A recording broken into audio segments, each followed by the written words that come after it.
하나님의 새벽에 우리를 도와주시죠. 저는 예수 믿고 일평생 동안 새벽 기도를 드려왔습니다.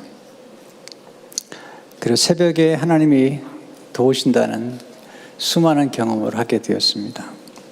그래서 붙잡은 말씀이 시편 46편 5절의 말씀이죠. 같이 읽어볼까요? 시작.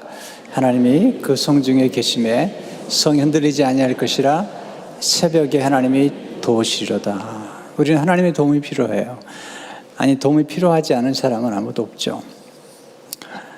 새벽에 하나님이 도와주신다고 하셨는데 도움을 받아야 되는데, 만약에 도움을 받지 않는다면 첫째는 어리석을 수 있고요, 두 번째는 교만하다는 생각이 들어요. 특별히 우리 인간은 지속적인 도움과 지속적인 공급이 필요해요. 우리가 늘 음식이 필요하듯이 또 지혜도 필요하고, 인간이기 때문에 사람들과의 관계 속에서 사랑과 위로와 칭찬과 격려도 필요해요. 새벽 기도는 하나님 우리를 도우시는 도관과 같은 거죠. 바울은 다윗은 새벽을 깨우며 기도했다. 시편 57편 8절을 보니까 내 영광아 깰지어다, 비파야 수금아 깰지어다, 내가 새벽을 깨우리로다. 예수님도 기도하셨어요, 새벽에. 우리 늘 어떤 일을 할 때 예수님은 어떠셨는지를 생각해야 되잖아요. 예수님이 새벽에 기도하셨어요. 마가복음 1장 35절을 보니까 새벽 아직도 밝기 전에 예수께서 일어나 나가 한적한 곳으로 가사 거기서 기도하시더니, 새벽에 기도하시면서 하나님의 음성을 들으셨고 하나님의 인도를 받으셨어요. 또 이 땅에 오신 분명한 사명을 다시 한번 늘 기억하셨던 것을 보게 됩니다. 또한 예수님은 부르짖어 기도하셨죠. 오늘 에레미야는 하나님의 음성을 우리에게 전해주죠. 에레미야 33장 3절을 보시면 한번 같이 읽어보겠어요. 시작. 너는 내게 부르짖으라. 내가 내게 응답하겠고 내가 알지 못하는 크고 은밀한 일을 내게 보으리라. 기도하는 사람이라면 누구나 붙잡고 기도하는 말씀이죠. 이동욱 목사님이 한국에서 다시 교회를 시작하면서 붙잡았던 말씀도 에레미야 33장 3절의 말씀이라고 합니다. 이 말씀 속에 기도의 원리, 또 누구에게 기도하며 어떻게 기도하며 또 기도하면 어떤 일이 벌어지는지 말씀이 담겨 있죠. 첫째로 부르짖어 기도하라고 명령하신 분은 전능하신 하나님이시죠. 3절에 보면 너는 내게 부르짖으라. 여기 내게라는 말씀은 하나님이시죠. 내가 내게 응답해요. 하나님이 응답하시겠다고 말씀하시죠.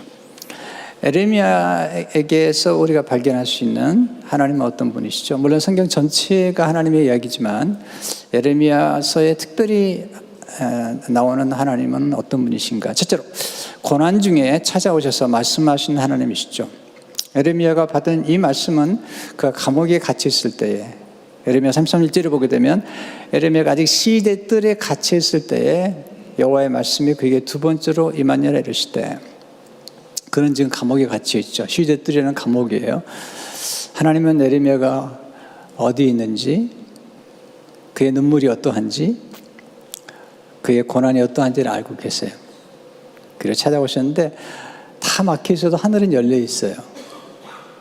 하늘은 열려 있어요. 하나님이 말씀이 임하는 것입니다. 두 번째, 일을 행하시고 일을 만들어 성취하시는 하나님이시죠. 에레미야 32절을 보면 이 일을 행하시는 여호와, 그것을 만들며 성취하신 여호와, 그 이름을 여호와라 하는 이가 이와 같이 이르시도다. 하나님 창조의 하나님이시죠. 아름다운 창조의 일을 이루셨고 구속의 일을 하셨죠. 하나님 일을 좋아하세요. 일을 만드시고 또 일을 행하시고 일을 계획하시고 성취하시는 분이세요. 또 우리에게 일을 맡기세요. 일은 저주가 아니에요. 일은 굉장한 기쁨이죠. 이 일을 통해서 하나님께서 우리에게 지혜를 주시고 또 우리 자신이 누군가를 발견하게 하세요. 우리 안에 있는 재능과 은사와 또는 기질과 성향도 알게 하세요. 지나친 과로는 좋지 않죠. 그러나 일이 우리에게 준 즐거움과 그리고 삶의 보람이라는 것은 감히 이야기할 수 없을 것입니다.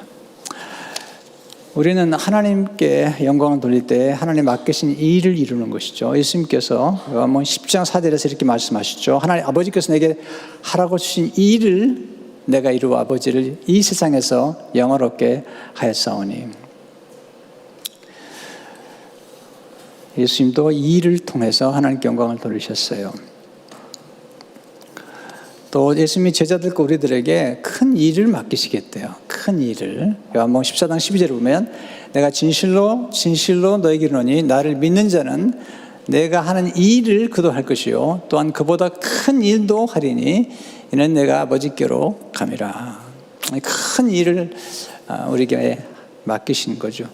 그런데 이 말씀 그 다음 구절의 말씀이 놀라워요. 큰 일을 맡기셨다고 말씀하시면서 기도의 약속을 주세요. 요한복음 14장 13절 14절을 보게 되면 너희가 내 이름으로 무엇을 구하든지 내가 행하리니 이는 아버지로 하여금 아들로 말미암아 영광을 받으시게 하려 함이라. 내 이름으로 무엇인지 내게 구하면 내가 행하리라.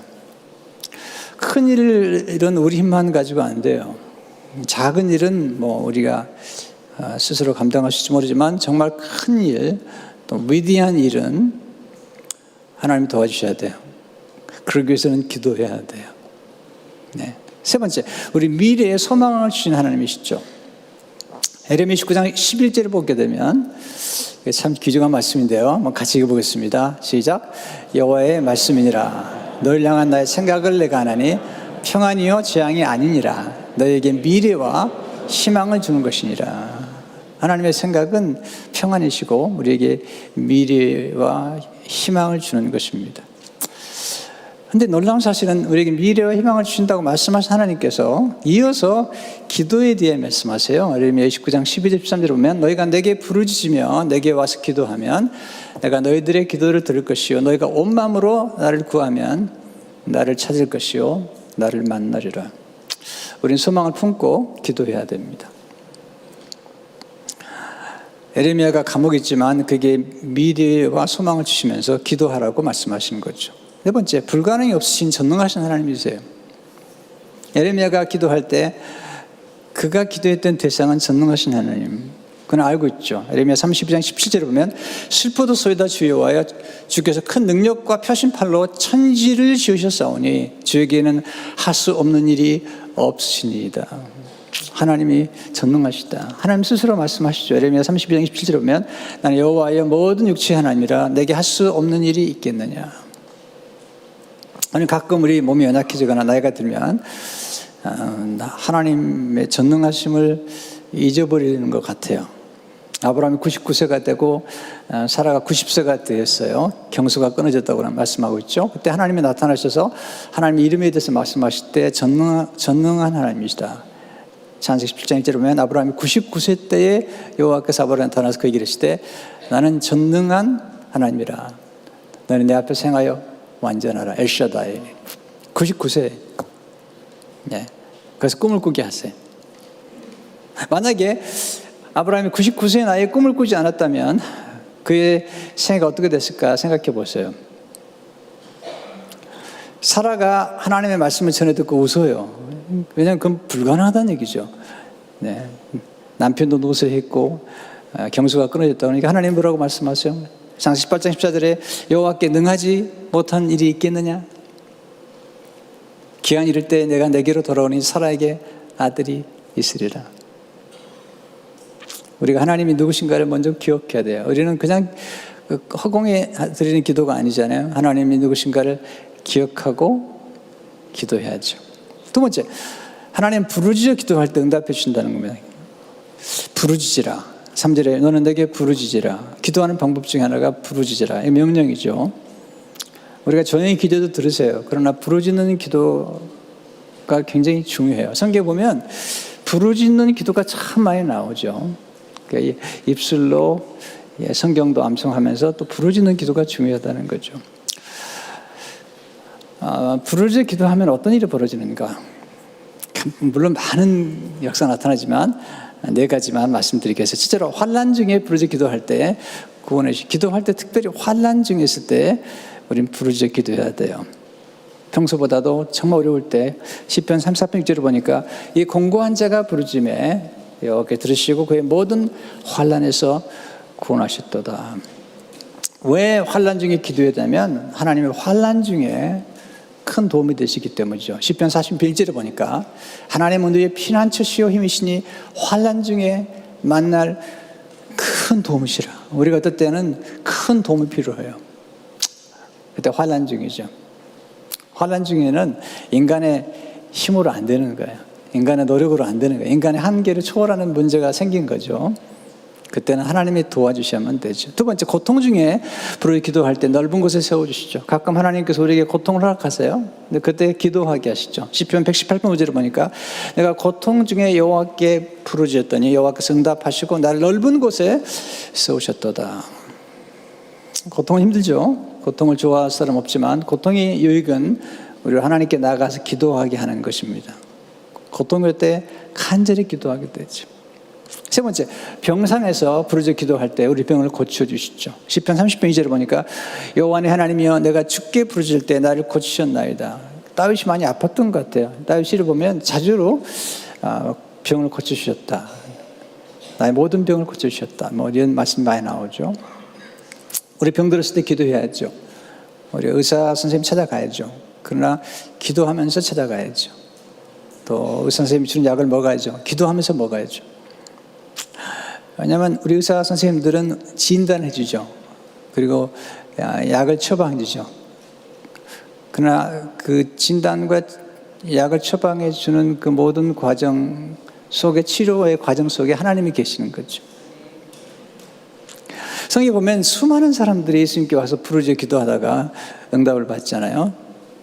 한 번도 보지 못했던 시각장애인, 그것도 가난했던 맹인 또는 거지 바디메오라고 표현도 있잖아요. 극단적인 아주 인생에 정말 아무것도 희망이 없는 사람인데 예수께 부르짖어 기도하니까 예수님이 눈을 뜨게 해주시잖아요. 히스기야가 병들었어요. 하나님 이제 생명을 거두겠다고 그러니까 간절히 기도해요. 보통 기도가 아니죠. 그 기도의 표현이 놀라워요. 얼굴을 벽으로 향했다. 이것은요, 이 표현은 절대 절명의 위기에서 하나님만 의지하는 그런 기도예요. 이사야 38장 2절 3절을 보니까 히스기야가 얼굴을 벽으로 향하고 여호와께 기도하여 이르되 여호와의 구하오니 내가 주 앞에서 진실과 진심을 행하며 주의 목전에 선하게 행한 것을 기억하옵소서 하고 히스기야가 심히 통곡하니, 이 기도가 보통 기도가 아닙니다. 결사적인 기도고 그다음에 통곡하는 기도죠. 강렬한 기도예요. 간절한 기도예요. 여러분, 간절함이라는 것은 수많은 사람들을 움직이잖아요. 또 하나님의 마음을 가장 움직이는 것은 간절한 기도예요. 스펄전 목사님이 이렇게 얘기했어요. 간절함이 없는 기도는 기도가 아니다. 우리 기도에 불이 붙지 않고서는 소멸하는 부르신 하나님과 대화할 수 없다. 이엔 바운즈는 간절함은 기도의 정수에 해당한다. 열정은 기도의 원동력이다. 청교도 목회자였던 토마스 왓슨은 최고의 기도는 마음과 혀를 모두 사용해 열렬하고 간절하게 드리는 기도이다. 불붙은 향에서 향기가 피어오르듯 간절한 기도는 천국으로 올라간다. 간절한 기도는 천국 문을 여는 열쇠인데 성령이 도와주실 때 그 열쇠를 돌릴 수 있도록 도와준다. 이게 이제 토마스 왓슨의 얘기죠. 여러분, 예전한 기도하는 기도를 들으셨나요? 아까 우리 영상에 나오는 그 세 자녀 가운데 두 자녀는 싱글맘의 자녀들이에요. 엄마가 아이를 키우는 거죠. 그 아들, 딸을 키우는 엄마가 3살 때 아이를 새벽부터 데려가서 엄마가 우는 걸 봤겠죠. 어떻게 눈물 없이 키우겠어요? 아이를 혼자 키우는데. 기가 막히잖아요. 잘 컸어요. 아주 잘 컸어요. 너무 감사한 일이에요. 기도를 키워서 그래요. 여러분 스스로가 기도하다가 내 기도가 애절하다는 그런 경험을 해본 적 있으시나요? 저는 그런 경험을 해봤어요. 제가 첫 번째 로고스 교회를 개척하고 아주 교회가 어려웠어요. 몸도 망가지고 그리고 마음도 힘들었는데 집에서 그 옷장을 정리하고 기도하는데 옷장에 들어가서 간절히 기도했어요. 애절하게 기도했어요. 근데 제가 기도하다가 문득 생각이 났어요. 내 기도를 들으신 분이 있구나. 하나님도 들으시는데 제 어머니가 듣고 있는 거죠. 아들이 목사가 돼가지고 교회를 개척했는데 네, 얼마나 힘들면 저렇게 애절하게 기도할까. 또 제 아내가 듣고 있는 거죠. 네, 애절한 기도하면 제 스스로에겐 그때가 생각이 많이 나요. 네. 네 번째, 큰 문제를 만나 부르짖어 기도할 때 해결해 주시죠. 마라의 쓴물 앞에서 이스라엘 민족들을 원망하죠. 마라의 쓴물 앞에서. 모세는 기도해요. 이게 달라요. 미숙한 사람은 원망하지만 성숙한 사람은 기도하죠. 문제가 되면. 이렇게 15장 25절을 보니까 모세가 여호와께 부르짖었더니 여호와께서 그에게 한 나무를 가리키시니 그가 물에 던지니 물이 달게 되었더라. 저는 이 말씀 되게 좋아해요. 모세가 마라의 쓴물 앞에 기도했어요. 부르짖어 기도했어요. 그런데 하나님께서 나무를 보여주셨어요. 여러분, 모세가 기도하기 전에도 그 나무가 있었어요. 기도하니까 보인 거예요. 또 어떤 문제 해결책이 멀리 있잖아요. 늘 가까이 있는데 우리는 어떤 문제가 생기면 항상 멀리 봐요. 여러분, 가장 가까이 있는 거죠. 하나님이 하시는 방법이죠. 바로 옆에 있었던 거예요. 그 나무를 던졌더니 마라의 쓴물이 단물이 되었다는 거지. 문제가 해결된 것입니다. 위기가 왜 찾아오는 것이죠? 뭔가 부족하기 때문에 찾아오는 거예요. 사업의 위기가 뭐죠? 돈이 부족한 거죠. 손님이 부족한 거죠. 아이디어가 부족한 거죠. 그러면 위기가 닥친 거죠. 여러분, 문제가 생겼을 때 문제는 문제가 아니죠. 풀어갈 능력이 없는 거죠. 지혜가 부족한 거죠. 여러분, 사람들의 멍을 받거나 사람들에게 상처 입을 때 밤에 잠을 못 자죠. 왜 그렇죠? 평안이 부족해서 그래요. 평안이 넘치면 누가 뭘 해도 소화해버려요. 별로 문제가 되지 않아요. 우리 안에 평안이, 그리스도의 평안이 흘러넘치게 되면 무슨 말을 들어도 소화를 해요. 별로 문제가 되지 않아요. 여러분, 실패하죠. 뭔가 능력이 부족한 거예요. 뭔가 지혜가 부족한 거죠. 왜 우리가 미워할 수밖에 없죠? 어떤 사람 용서할 수 없죠? 아량이 부족해서, 아량이. 네. 그러니까 우리에게 부족한 것들이 우리의 삶에 찾아올 때 위기라는 거잖아요. 인간관계가 어렵죠? 상대방을 이해할 수 있는 지혜가 부족해서 그래요. 여러분, 사람을 이해하면요, 다 오해가 풀려요. 네. 우리는 정확하지 않아요. 우리 오해하는 게 너무너무 많은 거예요.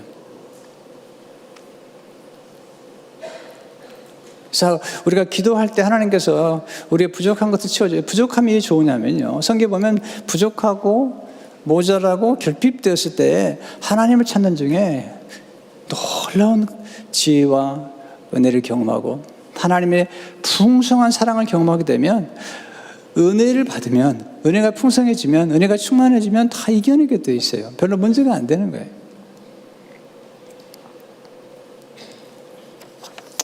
아멘도 안 하시는데 참. 세 번째, 부르짖어 기도할 때 하나님은 크고 은밀한 일을 보여주시는, 크고 은밀한 일을. 3절에 보시면 같이 읽어보겠습니다. 시작. 너는 내게 부르짖으라. 내가 내게 응답하겠고 내가 알지 못하는 크고 은밀한 일을 내게 보이리라. 여러분, 우리 지식은 제한돼 있어요. 우리가 뭐 아는 것 같지만요, 다 몰라요. 내가 그 사람 잘 알아. 뭘 알긴 뭘 알아요. 네, 어떻게 다 알아요? 우리는 부분적으로 알고 부분적으로만 이해하고 있는 거죠.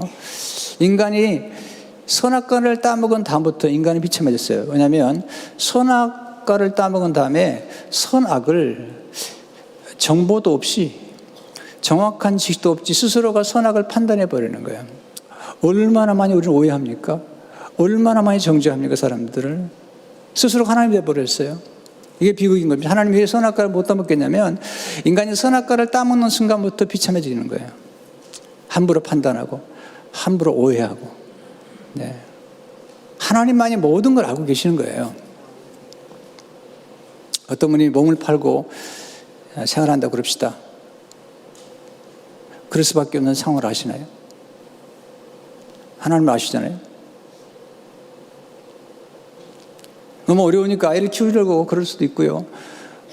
어머니가 병에 걸렸는데 병원비가 없어서 그렇게 시작할 수도 있고요. 그리고 동생 학비를 대기 위해서 그럴 수도 있고요. 여러분 성경을 보세요. 예수님의 족보 속에 보면 기생 라합이 나오잖아요. 기생이에요, 기생. 가난한 여자뿐만 아니라 기생이라고요. 근데 예수 그리스도 안에서 예수님의 족보 속에 들어간 거죠. 다말, 시아버지하고 동침한 여자예요. 우리는 정죄할 수밖에 없잖아요. 그런데 하나님은 아니라는 거예요. 하나님은 그게 아니라는 거예요. 그 유다 족속의 족보를 잇기 위해서 이 다말이라는 며느리가 희생한 거라는 거예요. 이게 관점과 해석에 따라 달라지는 거예요. 우리가 너무 빨리 판단하고 너무 빨리 정죄하잖아요. 그래서 스님께서 세리와 창기가 먼저 천국에 들어갈 거라는 거예요. 이것이 성탄의 메시지예요. 성탄은 이게 업사이드 다운, 이게 혁명이에요, 혁명. 우리가 생각하는 것과는 상상할 수 없는 그런 놀라운 역사가, 메시지가 이 복음에 들어있는 거죠. 굿뉴스인 거죠. 여러분, 하나님도 정죄하지 않는데 왜 정죄하십니까? 함부로. 우리는 모든 거 다 알지 못해요. 안다고요? 너무 몰라요. 제가 목회해 보니까 오해가 많더라고요. 어떤 분이 한 주간 못 나왔어요. 왜 못 나오실까? 네. 나중에 오면 아파서 못 나올 수도 있고. 우리 너무나 많이 생각하는 거죠. 그래서 우리가 기도할 때 하나님께서 우리에게 크고 비밀한 일을 보여주시는데, 그럼 어떻게 하면 좋을까? 어떻게 기도하면 좋을까? 첫째로 우리의 무지를 겸손히 인정하고 기도해야 돼요. 3절에 보면 내가 알지 못하는, 네, 이렇게 기도. 하나님, 제가 모르는 게 많습니다. 너무 좋아하시잖아요. 여러분, 지식은 중요하잖아요. 호세아 4절에 보니까 내 백성이 지식이 없으므로 망하는도다. 여러분, 지식이 있어야지 부유해지는 거예요. 잠언 24장 3절에서 4절을 보니까 집은 지혜로 말미암아 건축되고 명철로 말미암아 견고하게 되면 또 방들은 지식으로 말미암아 각종 귀하고 아름다운 보배로 채우게 되느니라. 지혜 있는 자는 강하고 지식 있는 자는 힘을 더하나니. 솔로몬이 기도할 때, 하나님 앞에 구할 때 지혜와 지식을 구하잖아요. 정말 하나님 너무 기뻐하시잖아요. 그에게 맡겨진 사명을 위해서. 역대 1장 10절에 보니까 주님 이제 내게 지혜와 지식을 주사 이 백성 앞에서 출입하게 하옵소서. 이렇게 많은 주의 백성을 누가 능히 재판하리까 하니. 우린 지혜가 부족하다는 걸 인정해야 돼요. 그리고 늘 기도해야 돼요. 야고보 1장 5절에 보니까 너 중에 누구든지 지혜가 부족하거든 모든 사람에게 후지시고 주지 않는 하나님께 구하라. 그래야면 주시리라. 두 번째, 부르짖어 기도할 때 하나님은 크고 은밀한 일을 보여주시죠. 크고 은밀한 일을. 그런데 에레미야 33장을 계속 읽어보면 크고 은밀한 일이 두 가지로 나와요. 첫째, 회복의 은혜를 베푸시는 것이 크고 은밀한 일이에요. 그 당시에 바벨론의 공격을 받아 이스라엘 민족이 황폐케 되었어요. 네, 성전이 파괴되고 성벽이 무너지고 포로로 끌려갔는데 하나님이 다시 회복시켜 주시겠대요. 예레미야 33장 6절 7절을 보니까 그러나 내가 이 성과 백성이 받은 상처를 치료하여 고치고 그들에게 평화와 번영을 누리게 할 날이 올 것이라. 내가 유다와 이스라엘 포로들을 돌아오게 하여 그들을 이전처럼 다시 세우고. 여러분, 우리가 뭔가를 잃어버리기 전까지는 우리가 일상 속에서 누리는 것들이 얼마나 소중한 걸 모르죠. 건강을 잃어버리고 나면 건강이 얼마나 소중한지 알잖아요. 또 관계도 마찬가지고. 회복이 된 걸 때 더 큰 기쁨을 누리게 되는 것을 보게 돼요. 두 번째, 다윗에서 오신 예수님이 크고 은밀한 일이죠. 예레미야 33장 15절 10절을 보면 그때 내가 다윗 후손 가운데 한 의로운 왕을 일으킬 것이니 그가 세상에서 공정하고 옳은 일을 행할 것이다. 그날에 유다와 예루살렘 백성이 구원을 얻고 안전하게 살 것이며 예루살렘은 여호와 우리의 의라고 불러질 것이다. 누구죠? 예수님이시잖아요. 근데 예수님 오시게 되면 어떤 일이 벌어지냐면 구약의 성도들이 도저히 상상할 수 없는 일이 벌어지는데, 하나는 구약의 성도들은 죄가 덮어만졌어요. 근데 신약의 성도는 죄가 완전히 없어질 뿐만 아니라 하나님이 죄를 기억지도 아니하시겠다는 거예요. 그게 에레미야에서 예언된 거죠. 놀라운 일이잖아요. 또 하나는 구약에서는 이방인들은 구원받지 못했어요. 아주 소수 외에는요. 근데 예수님 오시면서 모든 민족이 구원을 받게 되는 거죠. 그게 비밀이죠. 그래서 골로새서 1장 27절에 보면, 골로새서 1장 27절 보면 하나님이 그들로 하여금 이 비밀의 영광이 어디 이방 가운데 얼마나 풍성한지를 알게 하려 하심이라. 이 비밀은 너희 안에 계신 그리스도시니 곧 영광의 소망이라. 보면 이방인 가운데 얼마나 풍성한지를. 그러니까 구약의 성도들은 유대인들만 섭리를 생각했는데 예수 그리스도를 통해서 이방인 곧 우리까지도 이런 영광을 누리게 되었다는 사실을 강조하고 있습니다. 여러분, 비밀이 많지만 그리스도 외에는 진정한 비밀은 없어요. 우리가 비밀을 알고 있는 거죠. 그분 예수 그리스도라는 거죠. 이게 이제 구원의 스토리죠. 하나님은 합심해서 부르짖어 기도할 때 크고 은밀한 일을 보여주세요. 똑같은 기도도 합심 기도를 좋아하세요. 물론 개인이 기도도 돼요. 그러나 합심 기도를 참 좋아하세요. 다니엘 시장에 보니까 느부갓네살 왕이 꿈을 꿨는데 생각이 안 나는 거예요. 그래서 그 당시에 술객들과 박수들을 불러놓고 자기의 꿈을 알아내고 꿈을 해석해달라는 거예요. 만약에 그렇지 않으면 다 쪼개 죽이겠다는 거예요. 무서워요. 그 중에 하나가 다니엘이죠. 다니엘이 기한을 달라고 그러고 기도하죠. 자기 친구 사드락과 메삭 아벳느고에게 기도를 부탁해요. 합심 기도를 드린 중에 하나님께서 깊고 은밀한 일을 보여주세요. 아무도 알 수 없는. 다니엘서 2장 22절 23절을 보면 그는 깊고 은밀한 일을 나타내시고 어두운 데 있는 것을 아시며 또 빛이 그와 함께 있도다. 나의 조상들의 하나님이여 주께서 이제 내게 지혜와 능력을 주시고 우리가 주께 구한 것을 내게 알게 하셨사오니 내가 주께 감사하고 주를 찬양하나이다. 그 주께서 왕의 그 일을 내게 보이셨나이다 하니라. 놀라운 일이죠. 깊고 은밀한 일을 보여주시고 지혜와 능력을 주셨다는 것입니다. 나중에 꿈을 해석해 주죠. 나중에 왕이 엎드려요. 다니엘에게 엎드려 절을 해요. 그리고 예물을 주고 그를 하여금 바벨론을 통치할 수 있는 높은 자리에 앉게 하고 함께 기도했던 세 친구도 형통하게 하는 것을 보게 되죠. 예수님은 합심 기도하라고 말씀하세요. 마태복음 18장 19절에 보면 진실로 다시 너희에게 이르노니 너희 중에 두 사람이 땅에서 합심하여 무엇인지 구하면 하늘에 계신 내 아버지께서 그들을 위하여 이루게 하시리라. 여호사밧 왕 아시잖아요. 큰 전쟁이 일어났어요. 모압, 암몬, 이 사람들이 연합으로 온 거예요. 정말 메뚜기처럼 많은 그 군대가 쳐들어오니까 큰 시련이에요. 여러분, 문제도 어느 정도 문제야지 이렇게 큰 문제가 되면 아무것도 할 수 없어요. 그래서 여호사밧이 하나님 내가 아무것도 할 수 없습니다. 그러면서 기도하죠. 근데 기도할 때 혼자 기도할 뿐 아니라 유대 백성들을 다 불러 모아요. 역대하 20장 3절 4절을 보니까 여호사밧이 두려워하여 여호와께로 낯을 향하여 간구하고 온 유다 백성에게 금식하라 공포하며 유다 사람이 여호와께 도우심을 구하려 하여 유다 모든 성읍에서 모여서 여호와께 간구하더라. 기도했잖아요. 그냥 기도한 게 아니라 연합으로 기도했다고요. 역대 20장 13절에 오면 참 놀라운 광경이죠. 유다 모든 사람들이 그들의 아내와 자녀와 어린이와 더불어 여호와 앞에 섰더라. 이 합심 기도를 통해서 특별히 어린아이까지 다 모였어요. 여러분, 아이들 좀 데려오세요. 네. 1월달 또 특수가 있지만 특별히 12월 달에는 강조하니까 데려오면 도움이 돼요. 왜냐하면 아이들이 봐야 돼요. 기도하는 걸 봐야 돼요. 부모가 기도하는 걸 봐도 뿐만 아니라 어른들이 모여서 기도하는 걸 봐야 돼요.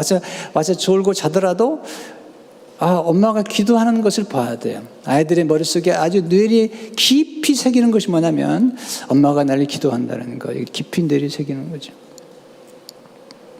하나님이 도와주심으로 쉽게 승리해버려요. 그 많은 군대들을 쉽게 물리쳐버려요. 뿐만 아니라 엄청난 노량물을 얻게 돼요. 엄청난 보물들을 얻게 돼요.